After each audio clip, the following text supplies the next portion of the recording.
Bonjour et bienvenue dans ce petit tutoriel pour WordPress et WooCommerce avec le forum communautaire WooFrance et les hébergements web WB2. Alors, aujourd'hui là je vais vous faire un petit tutoriel très rapide pour vous montrer comment mettre à jour tout simplement WordPress. Alors il se trouve que là j'allais faire un tutoriel sur un autre plugin et puis je me suis rendu compte que j'avais la mise à jour de WordPress à faire sur mon site de démonstration. Et je me suis dit tiens, mais je vais en passage montrer comment on fait les mises à jour et vous expliquer pourquoi c'est important de faire les mises à jour sur WordPress.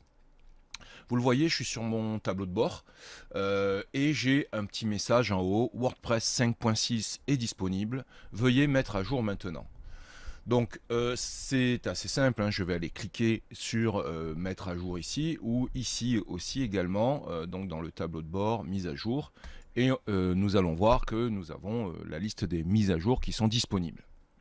Voilà, donc j'ai la mise à jour de WordPress, c'est la mise à jour de WooCommerce, du thème et des plugins. Alors, la mise à jour de WordPress, c'est ce qui nous intéresse. Vous voyez, c'est relativement facile, hein. Il me suffit de cliquer sur mettre à jour et ça va mettre à jour mon WordPress. Toutefois, avant de faire cette mise à jour, il est recommandé de faire une sauvegarde de votre site web. Pourquoi? Parce que tout simplement, si la mise à jour entraîne des pannes, des conflits avec des plugins ou des thèmes qui sont installés et que votre site ne marche plus, vous avez la sauvegarde. Je vous le dis quand même, c'est assez rare que ça plante, mais ça peut arriver. Donc une petite sauvegarde, c'est pas trop mal. Alors si vous êtes hébergé chez WB2, c'est facile, vous allez sur votre panel d'hébergement, comme ici, comme vous le voyez, je clique sur le gestionnaire des sauvegardes. Vous voyez, donc là j'ai la liste de mes sauvegardes qui sont affichées et je peux cliquer tout simplement sur sauvegarder pour lancer une nouvelle sauvegarde complète du site. En avant, voilà, j'envoie et la sauvegarde se fait. Voilà.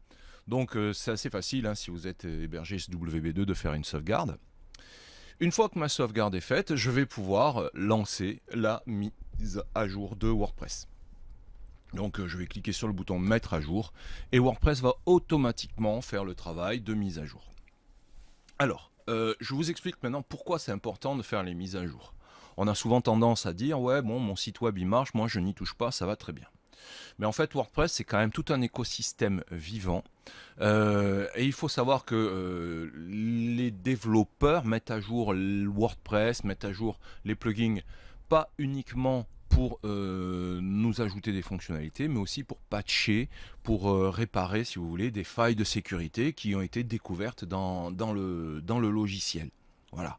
Alors, n'allez pas croire que WordPress n'est pas sécurisé, il l'est, mais il peut y avoir des petits éléments, des petites choses qui ont été découvertes, des renforts de sécurité qui font que voilà, les mises à jour sont nécessaires. Par ailleurs, il n'y a pas que WordPress qui se met à jour dans l'environnement, il y a aussi les serveurs web, les logiciels PHP, Apache, Nginx et autres, qui sont en fait des supports sur lesquels l'hébergement tourne et sur lesquels WordPress est mis en place.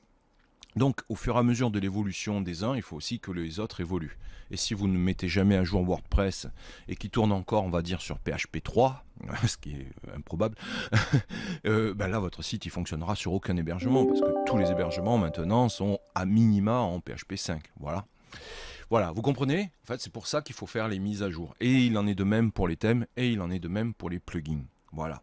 Et c'est pour ça d'ailleurs que moi, je recommande préférentiellement les thèmes et les plugins premium parce que les développeurs gagnent un peu leur vie grâce à l'achat, à la vente de leurs produits et s'ils gagnent leur vie, ils mettent plus régulièrement à jour leurs outils. Voilà, donc voilà, vous voyez, hein, j'ai fait la mise à jour de WordPress, c'est très bien, je suis en WordPress 5.6, maintenant je suis à jour, je peux en profiter au passage pour faire les autres mises à jour et commencer à travailler. Voilà, je vais rapidement faire la mise à jour de Defender et de WooCommerce. Voilà. Alors en même temps, tiens, je vous en parle. Moi, les mises à jour, je fais souvent des mises à jour. Quand elles sont mineures, les mises à jour, je les fais pratiquement systématiquement. Quand il s'agit de mises à jour majeures, J'attends un petit peu des fois, j'attends 1 ou 2 semaines avant de faire les mises à jour. Pourquoi? Parce que des mises à jour majeures, on va dire que ce sont des grosses mises à jour et des fois, quelques jours après qu'il y ait les mises à jour qui aient été faites, on découvre des petits bugs, des petites choses qui sont automatiquement patchées. Voilà. Et voilà. Et c'est pour ça que j'attends un petit peu, parce que le fait d'attendre le patch, au moins, on n'a pas le bug. Voilà. Alors, une mise à jour mineure, c'est par exemple quand on passe de la 1.4.2 à la 1.4.3, 1.4.4, 1.4.5, etc. Ça, c'est une mise à jour mineure.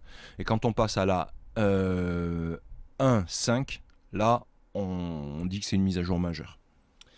Allez, je vous laisse avec ce tutoriel et puis je vous dis à très bientôt pour un autre tutoriel WordPress WooCommerce.